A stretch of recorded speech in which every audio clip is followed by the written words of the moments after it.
হায়দ্রাবাদ আসগারুল উলুম আলিম মাদ্রাসার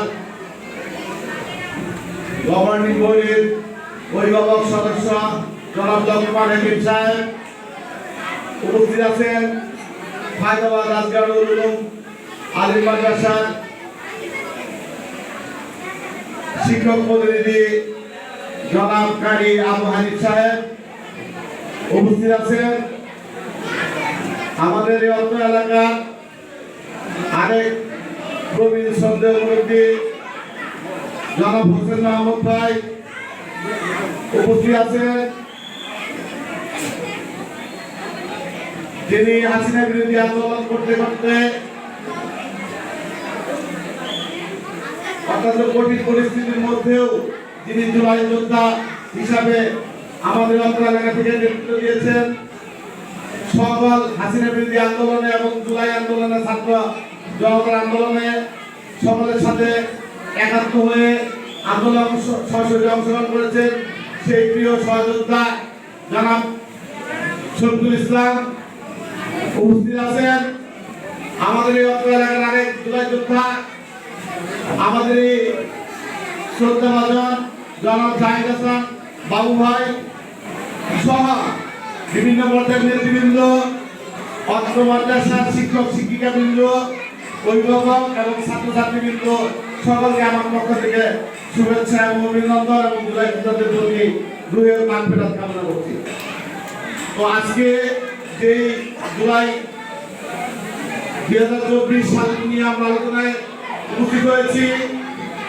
এই জুলাই যে যুদ্ধ হয়েছে, যে আন্দোলন হয়েছে, ছাত্র জনতা যে আন্দোলনে অংশগ্রহণ করেছে, বুকের তাজা রক্ত ঢেলে দিয়েছে এবং অনেক লক্ষ লক্ষ ছাত্র যুবক অভিভাবক আহত হয়েছে এবং মৃত্যুবরণ করে আজকে অনেক কষ্টে দিনাতিপাত অতিক্রম করছে।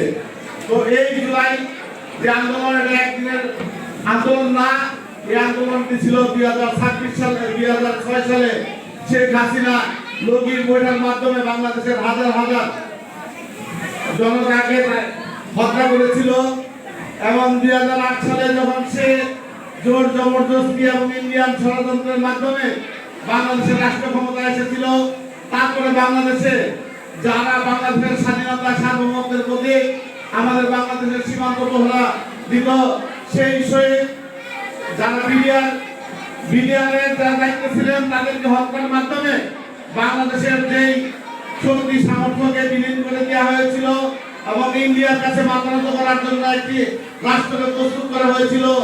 সেই দিন থেকেই বাংলাদেশের মানুষ আস্তে আস্তে উঠেছিল। এরপরে বাংলাদেশে সাবেক প্রধানমন্ত্রী, তিনবারের প্রধানমন্ত্রী দেশনেত্রী এবং খালেদা জিয়ার নেতৃত্বে বহু আন্দোলন সংগ্রাম হয়েছে।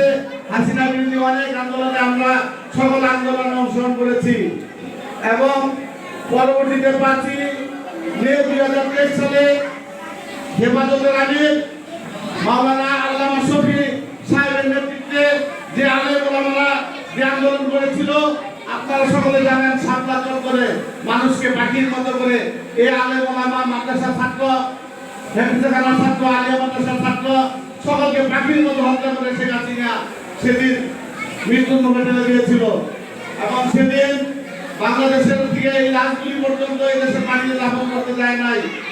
তারা এই লাশগুলি ইন্ডিয়ার মাটিতে পাঠিয়ে দিয়েছিল এবং আমরা অনেকে খোঁজ খবর জানি না আজকে তারা কোথায় আছে, কেমন আছে।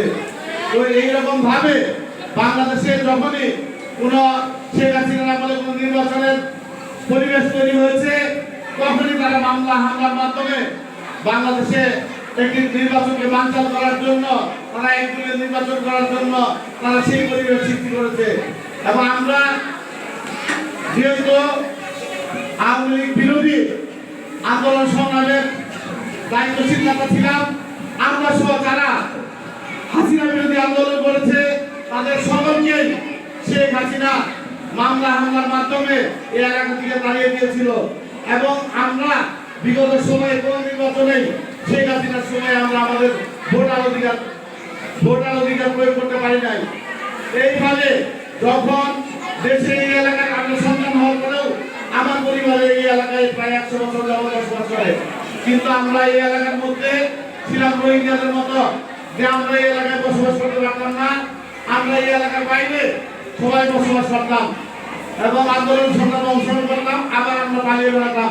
আমাদের ব্যবসা বাণিজ্য সবকিছু লুটপাট হয়ে গিয়েছিল, আমাদের বাড়িঘর বারবার ভাঙচুর করা হয়েছে।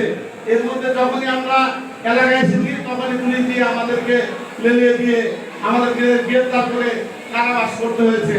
তো এইরকম একটা ভয়ঙ্কর এবং বিভীষিকাময় পরিবেশের মাধ্যমেই পর্যায়ক্রমে মানুষ যখন অতিষ্ঠ হয়েছে, তখন 2024 সালে মানুষ, এদেশের মানুষ সকলে একত্রিত হয়ে ছাত্র জনতা গণ অভ্যুত্থানের মাধ্যমে বাংলাদেশ থেকে যে এই বৈষম্য, শুধু যারা আওয়ামী লীগ ছিল তারাই আরামে থাকবে, তারাই সকল রাষ্ট্রের সুযোগ সুবিধা এবং সমাজের সুযোগ সুবিধা ভোগ করবে, এর বাইরে যারা আছে সকলে নির্যাতিত হবে।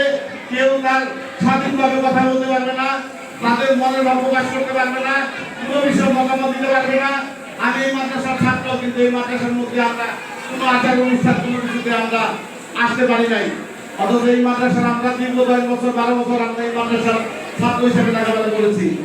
তো এই জুলাইয়ের মাধ্যমে, জুলাইটা হয়েছিল মূলত বৈষম্যের বিরুদ্ধে, যে শেখ হাসিনা এবং ইন্ডিয়া বাংলাদেশের যে আধিপত্যবাদ, এই আধিপত্যবাদের বিরুদ্ধে এবং শেখ হাসিনা এবং আওয়ামী লীগের যে সকলের সাথে শুধু আওয়ামী লীগ এবং সবাই আলাদা, তো তারা যে বৈষম্য এবং এই দেশ থেকে যে সুযোগ সুবিধা নিয়েছে এবং সকলকে নির্যাতিত এবং